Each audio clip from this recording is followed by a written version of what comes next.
to all of you. Thank you for being here, and thank you for the work that you do on an everyday basis. I know that often we don't say thank you to your diligence and hard work and your professionalism. We appreciate our coverage on campus, and especially here in the athletics department. I consider all of you friends and colleagues, and I'm very sincere when I say that. I get a chance to visit with you quite often.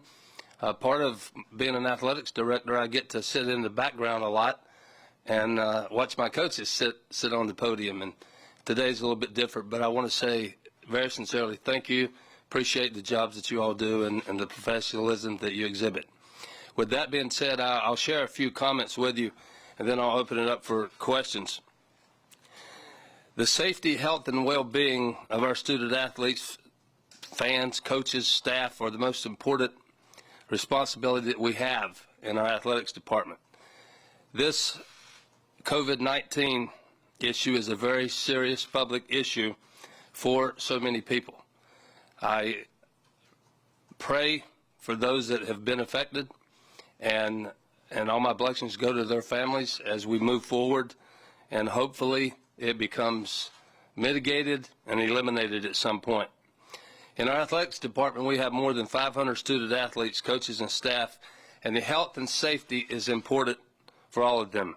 Our counterparts, my counterparts in the SEC, have been together this week via telephone prior to that, and we made some decisions of the same mindset.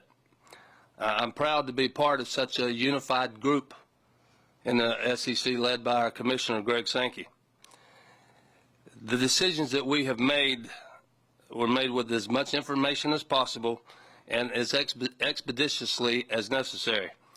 The COVID-19 virus is fluid, with new information coming in all the time, which may cause decisions to be made or revisited. You probably saw earlier today the presidents and chancellors in the SEC unanimously approved a proposal from the athletic directors that we would suspend all activity, team and individual activities effective today through at least April 15th. By suspending these activities during this time and cutting back on in-person campus instruction, we're doing our best to reduce the chances that the coronavirus, COVID-19, will spread in our community. I know that this is disappointing to a lot of student athletes, coaches, and fans, but this decision has been made with an abundance of caution during the most difficult time. We've implemented a plan for all of our student athletes, coaches, and staff so that we can deal with the impact of these decisions, and we've communicated it to all of our student athletes, coaches, and staff. We have told our student athletes who are home to remain there and who are here that want to return home to do so. Our athletic facilities, including weight rooms, and all of our facilities will be closed during this time. We will be open at the Dodie Anderson Academic Enrichment Center for dining and academic services, and our athletic training rooms will remain open. You might have seen that the NCAA has granted a season of competition waiver for all the student athletes that were participating in spring sports, with more information to come. You also know that under the guidance of the SEC and NCAA, we've stopped all recruiting through April 15th on campus and off-campus recruiting. The pro day that was scheduled for April 19th has been canceled. Spring game on April 4th has been postponed. That rescheduling will depend upon if practice is rescheduled following our April 15th date. In the athletics department, certainly the people that have purchased tickets for our spring events will be refunded. More information to come with that. We continue to have conversations with our public health officials, and we remind everyone to be attentive to everyday preventive actions identified by the CDC. I know that our student athletes, coaches, and many administrators are disappointed right now. We provide great opportunities for our student athletes to grow and learn. This is one of those times that doesn't involve sport. We've been through tornadoes, floods, hurricanes, We have tragedies, catastrophes, and then many times sport is an outlet for those situations. But this is not one of those occasions. With that being said, I'll open it up for any questions. Raise your hand. David first. Right, looking at the SEC's guideline to cancel everything or suspend everything until at least April 15th, will there be a baseball, softball, any spring sports season? It's way too early to tell. There's a lot that can happen between now and then. Certainly, this COVID-19 situation is fluid. You heard from the President of the United States today. You heard from our governor. We got 2 counties closed. Schools are closing. It's just to be determined. The situation is fluid. Joe.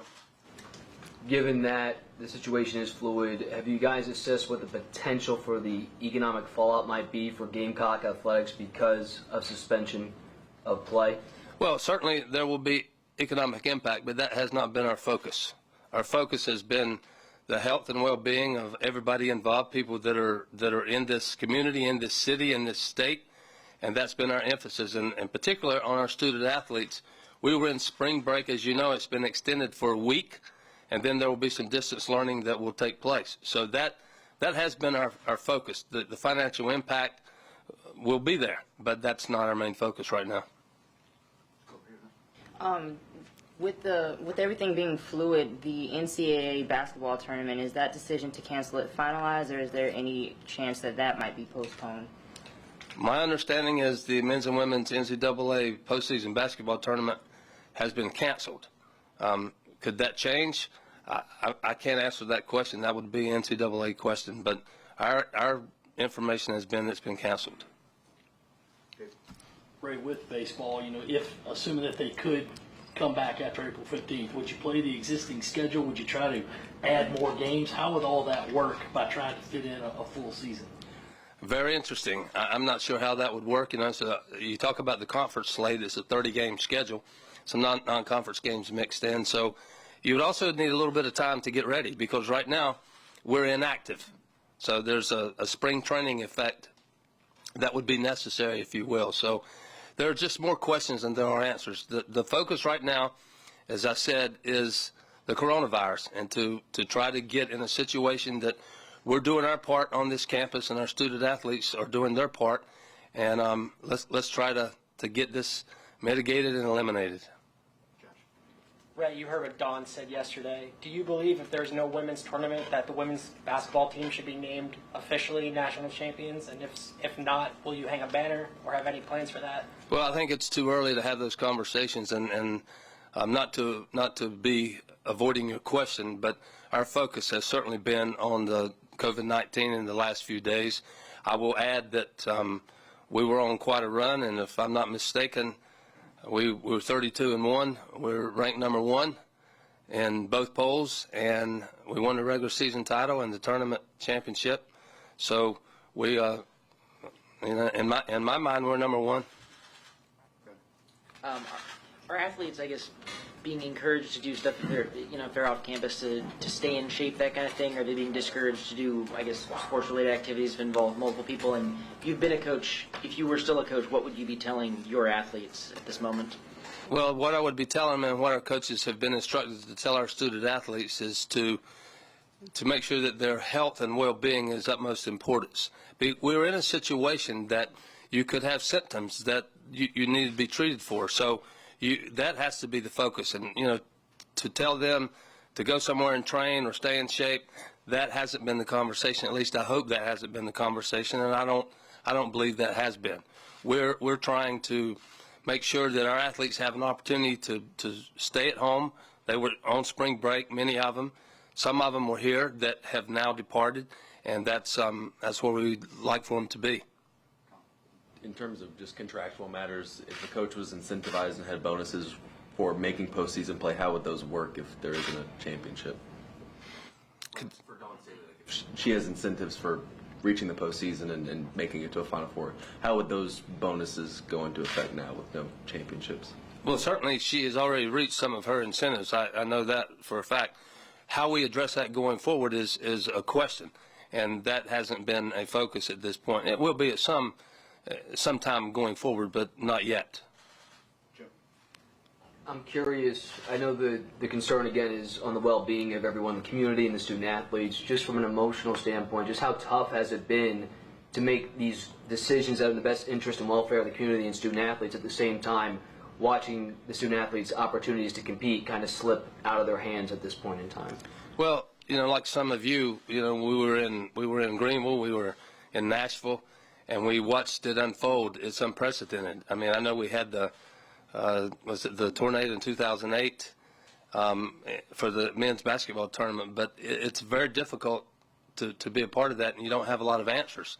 As I said earlier, being a part of the SEC and my colleagues, we were unified in trying to get to a good place. We were in consultation with a lot of other leagues across the country and different people, and we have a tremendous commissioner in Greg Sankey, and it was hard.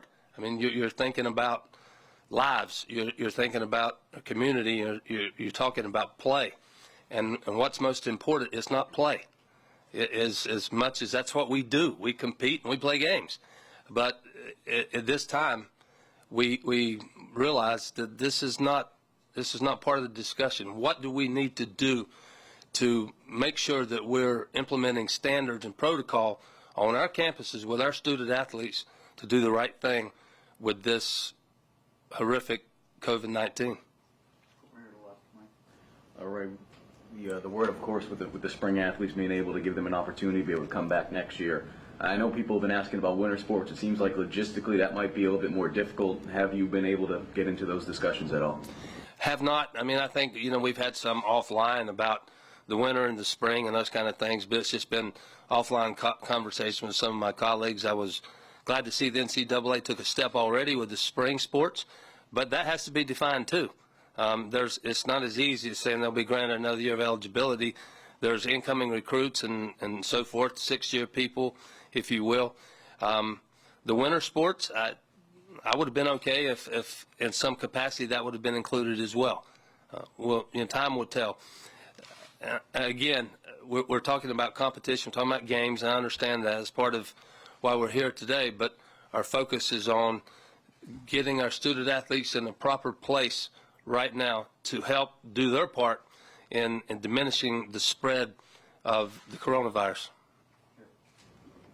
To your knowledge, have any of your student athletes been tested, or whether positive, negative, and what will be the protocol moving forward if someone needs to be tested and quarantined and beyond? If you have symptoms, and this has been instructed to our student athletes, if you have symptoms, you're to contact the trainer. The trainer will contact the doctor, and you will be tested. You will see a physician to see if a test is necessary. So there's a protocol in place. We have one athlete that came from a level 3 zone that is in quarantine at the present time. It's a self-quarantine, asymptomatic, if you will. So that one student athlete that I know of, and one student athlete that I'm aware of that has been tested. Is that the same person, or just one? No, two people.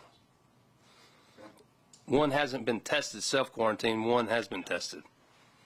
Have you guys taken any steps or looked at anything involving supporting arena or stadium workers who might be out of work, given the stoppages? That has been part of the conversation, but we don't know where we'll end up yet. The university, you may be referring to people who work events, but the university remains open. The way that we're treating our student athletes and our students on campus has changed dramatically in the last couple of weeks, but that conversation has entered the picture. I'm on a committee on campus, but we haven't gone very far with it at this point. My question was about if you guys were even discussing the winter sports being able to come back in, how the scholarships would be allocated and stuff like that. Obviously, it's early on right now with that, but would you be in favor of a waiver for seniors that possibly would love to come back for one more season if that is an option for winter sports that the NCAA discusses? Did you refer to winter sports? Correct. I would be an advocate. I know that there were some teams that had finished their season. There were other teams that were not finished, and there were teams that were going to postseason tournaments. I would be an advocate if we could come up with the proper solution. I know it's not easy, but I would certainly be an advocate if we could do that. Ray, is there any kind of deadline that you have to have after April 15th going into the summer, that you have to have your spring practice closed? Or are those mitigating circumstances considering what's happening? Well, again, I'll go back to the word fluid. It is fluid. I'll tell you that from the Southeastern Conference standpoint, the athletic directors are talking every single day. We have protocol and a time that started this morning, and we will have conversations every single day as developments change, and we'll be on top of it. Have you been in contact with Construct Construction about the work being done at Williams-Brice, and will these health concerns, pause any work being done at the stadium? I have not. That's a great question, but I haven't talked to Greg Hughes with Contract Construction. Was there any piece of information that led to the April 15th date that said that's the right amount of time, or is that just what you landed on in terms of an abundance of caution? I think that's where we landed based on when we analyzed where we were and talking to other athletic directors and what's going on their campus, that we moved, if you will, a few days beyond March 30th to April 15th with an abundance of caution in mind. Has the NCAA or the SEC made any sort of medical staff available to consult? Have y'all been able to consult directly with medical folks in these conversations? Yes, and we're all consulting with our local health officials, certainly following protocol CDC, and the conference is doing the same thing. So we're sharing information, and different universities in different states.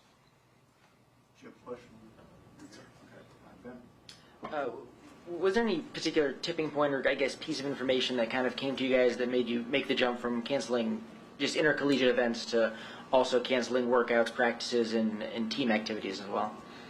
I don't know that there was any particular point we got to, but as this situation evolved, it just became apparent that the urgency became greater, if you will.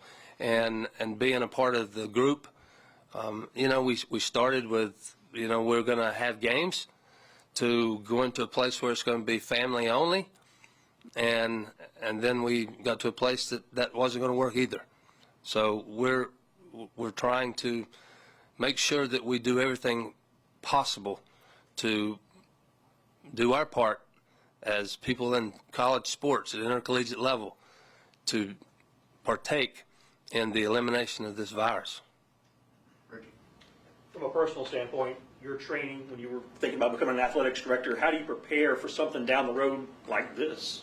Didn't see it in the manual, Reggie. So, it's but the thing that you realize when you're in a situation like this is people do care, and as much as we do compete, I used the word united earlier, and that's what it was.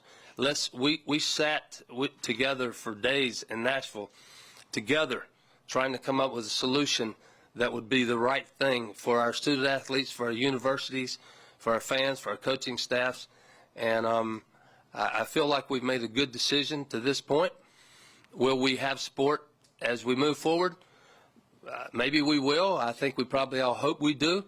But if we don't, it'll be the right thing. It seemed like Commissioner Sankey was taken off guard with some of the announcements that were made yesterday with relation to the College World Series and so forth.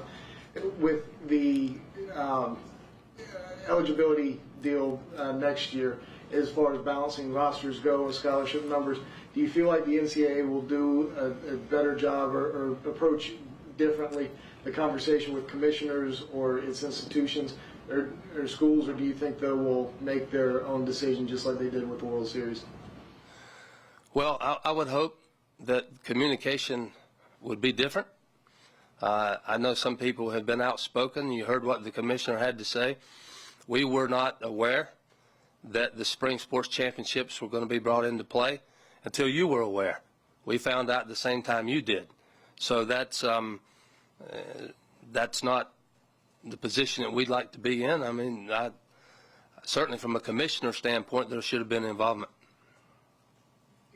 gotten any indication that the NCAA will take commissioner opinion into the next round of decisions?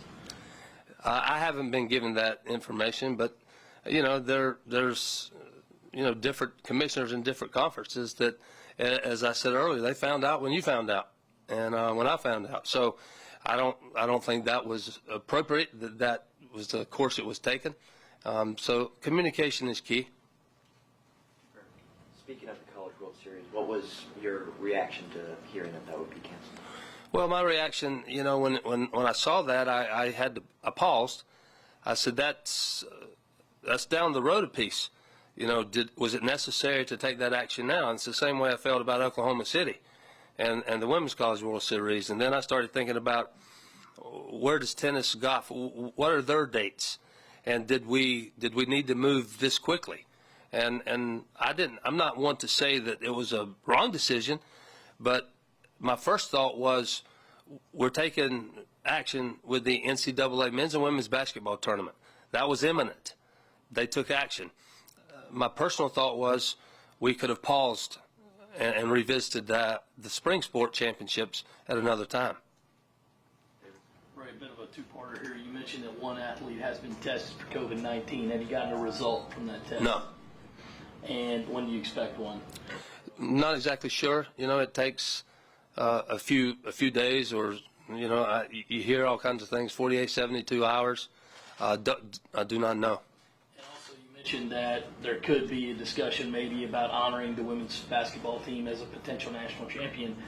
If that were to happen, would Dawn get all the bonuses, in her contract for a national champion? You're asking some very difficult questions, and I'm not trying to be elusive. I think that Coach Staley will tell you that our relationship is strong, and she's been treated very well here in her personal situation, and it won't be any different now. So, One more, if I could. I mean, were you to raise a banner, have a parade, whatever, credit yourself as a national champion, would you be afraid of any blowback, such as a UCF national championship in football kind of situation? I haven't given that a lot of thought. There probably would be blowback. I'm not one to be concerned about a lot of things like that, quite honestly. So we'll cross that bridge when we get to it. But we're extremely proud of what Coach Staley and her team have accomplished. We're disappointed that we can't continue, but we understand and she understands. And we'll deal with that situation at a different time. But we're not done with it. What have conversations been like with the other spring coaches, and have there been any expressed frustration about canceling things and just not postponing it? I tell you, I think some of the coaches that I spoke with, they're really shocked. It's something that we haven't experienced before, and it's like, what do we do now? See, we first started out. If you saw this, we first came out that we would be allowed to practice. There would be no games or competition, but you could practice. And we quickly got past that. So now there's no activity at all. And they were surprised, but they wanted to do the right thing. What's the right thing to do? And that where we are is the right thing to do is to be at home or to vacate. Does the athletics department have access to coronavirus tests at the moment? If they come to you, do you have the test on site that you can test them?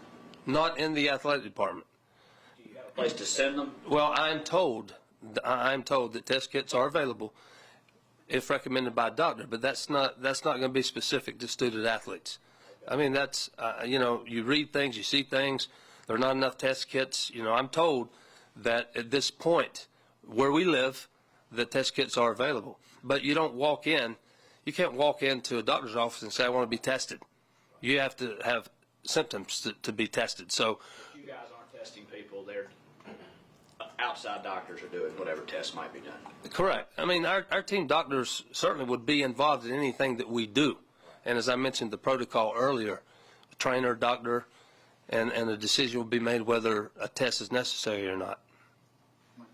All right, with the extended spring break and the addition of taking online classes, what have you guys done as an athletic department to be able to help some of those students who it might not be as easy because maybe they live pretty far away. They might not have access to the internet as easy as some other student athletes. Absolutely. We've had those conversations today. And not everybody necessarily will be off campus. I think a large population will be off campus, but some will probably be here and have access to the Academic Enrichment Center. Don't know those numbers yet. Again, we got another week of spring break, and we're working through the situation to see how each individual stacks up in this process and where they are. I don't know for sure. I can't speak for the university. I don't think that every course on campus has the capability of being online either. So those things are to be worked out. I'm sure you don't have the answer for this, but the situation's fluid. But if there does come a time this spring sports calendar where it's deemed possible for athletes to play, whether it's in a golf tournament or a baseball series or what have you, would you be in favor of that competition being allowed to happen and still maintaining the year of eligibility? Have you all had any conversations about that at this point, sort of an exhibition kind of season to keep players sharp or to compete? We have not had that conversation. You bring up a point that probably will be addressed, hopefully at some point, because if we're in that position, then we probably have a pretty good handle on COVID-19. Would be my indication that then we would have to make some decisions athletically. I hope that's where we land, where we have to decide if we're going to cost a young person their eligibility or not, or if it's going to be considered just competition and you get your eligibility back. I hope we get to that point that those decisions have to be made. Have you thought about it? Would you be in favor one way or the other? Do you have thoughts one way or the other? I'm student athlete centric. So I'm all about making decisions that benefit student athletes.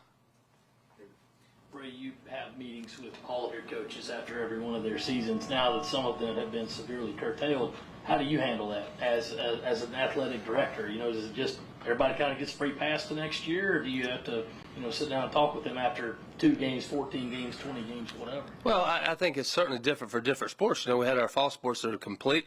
And then, our basketball teams were going to continue to play, at least in my estimation, they were going to continue to play. And in the spring sports, we're not even, I guess women's softball got into conference play. Baseball did not. So it's a different discussion. There's no question about it. Coach, I know you said earlier that revenue wasn't a focus in these decisions, but I was just curious with regards to the women's basketball team, if there was any insurance policy or contingency plan with regard to those first 2 NCAA tournament games that were going to be hosted here? Well, I'll try to give you a quick summary of how that works. It's an NCAA event that is merit-based. All indications are that we would have been hosting the first and second round. Was not guaranteed, but indications are being the number 1 team in the country, you're going to host. That's an NCAA event. So that 75% of that revenue goes to the NCAA. After expenses, and then we would get as a host an honorarium of 25%. I hope my memory serves me correctly. Somebody over there may be saying he's wrong, but that's the case there. So that would not be a significant financial hit for us. But again, this is a very serious situation with the coronavirus, and that has been our focus on. Hopefully, this country goes through a time that other countries haven't had the benefit, that it's been detrimental and deathly. And we've had issues certainly in our state already in 2 counties and been highlighted. So that's been our focus. And revenue is it's a real thing, but that's not what we're focused on. We've seen a lot of student athletes, post to social media about how heartbroken they are, their seasons are over. Did you have any student athletes that were pretty vocal about being scared to go out there and compete? There were some conversations because I guess 48 hours ago we got teams moving. You got tennis, golf, baseball, softball. You got teams moving, and this wasn't just on our campus because I was with the other athletic directors. We were having a conversation in the room. The phones were ringing, so we're talking to our coaches and. One coach is saying, should I hold? Should I go? Should I turn back? What's the situation? There were athletes that were concerned that we're going to continue to play, or the basketball tournament got canceled. Are we moving? or are we going to come home? So there was some concern from coaches and student athletes that we're not sure we want to continue in the current state. Others, we're ready to go. So, but it was mixed. Coach? All good? All right. Thank you. I appreciate it.